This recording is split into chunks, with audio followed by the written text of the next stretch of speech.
In today's video, I'm going to teach you, insert video title here. Start by opening your page design area in Chrome and going into the Canvas editor, where you can see your layout, grid, and section structure. Once you're inside the editor, find the page or section you want to work on and click Edit. This will open the controls you need to customize how your reviews appear on the page. From here, there are two ways to add product or customer reviews, depending on the setup available in your account. If you're using the built-in product reviews feature, go to the commerce area and open the product review settings.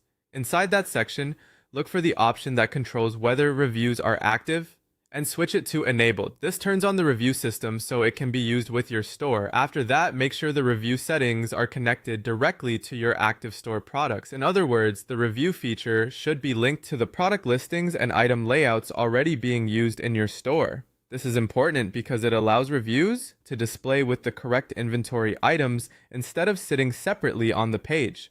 If you do not have access to that native review feature, or if you want a simpler manual layout, use the editor itself to build the section visually. Click Add Block, then insert either a pre-built testimonials list section or a standard grid image block into the area where you want the reviews to appear. Choose the option that fits the style of your page best. A testimonial section usually gives you a cleaner review style layout right away, while a grid image block offers more manual control. Once the block has been added, type your customer review text into the available content fields.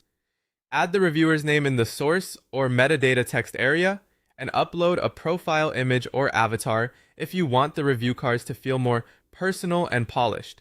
After the content is in place, adjust the typography settings so the text is easy to read. This includes things like font size, color, style, and alignment. You can also fine-tune the spacing and visual balance so the section matches the rest of your page design. When everything looks right, click Save to apply your changes. As a final tip, preview the section before publishing so you can confirm the reviews are clear, visually consistent, and properly placed within your layout. That way, your page will feel professional, organized, and ready for visitors.